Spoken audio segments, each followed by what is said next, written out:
Yeah.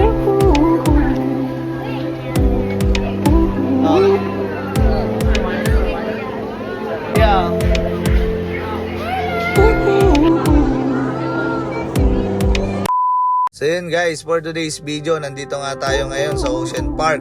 At pumasyal naman tayo dito guys kasi hindi pa kami nakakapunta dito. Ito nga pala guys yung katuloy nung Sea Lion. Sa 750 pesos guys, ito pala 750 guys, sorry 700 ang naisabi ko dun sa Sea Lion.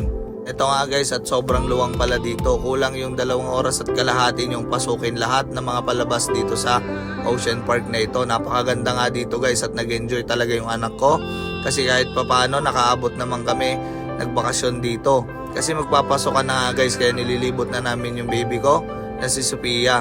At papasok na nga kami ng Oceanarium guys para ipakita sa inyo kung gaano kaganda dito sa Ocean Park.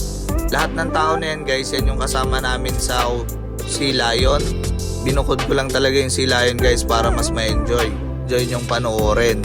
Grabe guys, sobrang luwang pala dito. Ito na nga guys at tuwang-tuwa na yung baby ko.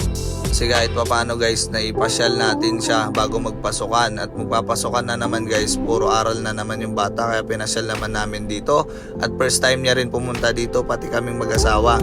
Sobrang natuwa at sobrang nabilib nga ako dito sa Ocean Park na to guys. Napakaganda pala dito talaga at sulit na sulit yung 750 pesos nyo. Ayan, tuwang-tuwa na nga yung anak ko at ang daming laman ng dagat pa lang nandito guys. Talagang sulit na sulit. Kaya kung ako sa inyo guys, pag pumunta kayo ng Manila, kung may oras naman kayo, pumasyal din kayo dito sa Ocean Park at napakaganda. Ayan na guys, tuwang-tuwa yung anak ko. Lahat ng mga isdang hindi niya pa nakikita niya na rin dito. At ang dami niyang nakita at napabilib din siya sa mga alaga nila dito sa Ocean Park.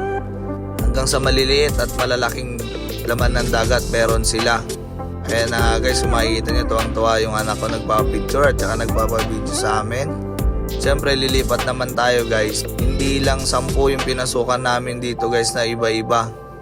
Talagang napaka-solid. At ito na nga guys, kamukha ko pero mas malaki lang yung mata sa akin. And guys, grabe yung mga isda na to. Ang lalaki. Ang sarap sigurong kainin nito. Hindi ko lang alam kung ano mga pangalan nito. Pero sarap iprito ng ganyang kalaki. Baka kakain dyan mga 10 tao na pangpulutan yan.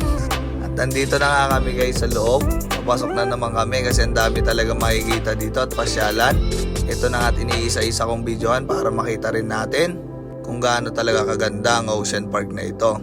Ayan na nga guys, ang dami at tuwang-tuwa yung anak ko at mas paganda ng paganda yung pinupuntahan nyo dito habang palayo kayo ng palayo. Sobrang nakakamangha at may ganito palang mga lagang Ocean Park guys, napakaganda. Sobrang makukulay, sobrang lalaki, sobrang liliit. Ang dami talaga nilang mga alagang isda dito.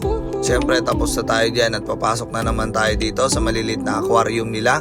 Lahat yan guys may mga laman. And medyo pinas forward ko na guys, talagang mahigit 3 oras mahigit pag pinasok nyo ito bago kayo lumabas guys. Talagang gaganda na makikita nyo at mag-e-enjoy talaga kayo. Kung hindi kayo magmamadali guys, kulang yung 3 oras nyo talaga dyan sa Ocean Park na ito. Ayan guys, talagang kakaiba lahat na makikita nyo laman ng dagat dito. Ang gaganda, sobra talaga guys. Bawal nga pala mag-flash dito guys, mag-video. Pinagsabihan kami kaya ganyan lang talaga guys. Hindi mo pwedeng i-flash yung camera mo. Ayan, hindi ko naman na alam yung ibang nakikita ko dito guys. Pero yung iba alam ko rin. Dami ang iba-ibang uri ng mga isda dito guys. So, parang nag-e-enjoy ka dito. Ayan, at para rin sila nagpapakitang gilas guys pag ang daming nanonood sa kanila.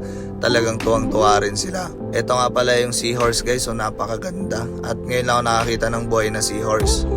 Sulit na sulit naman at napakaganda talaga ng mga display nila dito at ng mga alaga nila. So yun guys, pumasok kami ulit dito. Pangatlo na yata ito, hindi ko alam. Ayan guys, napakarami at lalaki naman na ng aquarium. Palaki nga ng palaki guys. At mamaya mas may lalaki pa, yung dadaanan na talaga namin is mismo aquarium na. Buong buo na nakapabilog. Ayun guys, hanggang dito na natin video. Part 1 pa lang ito, marami pa ito.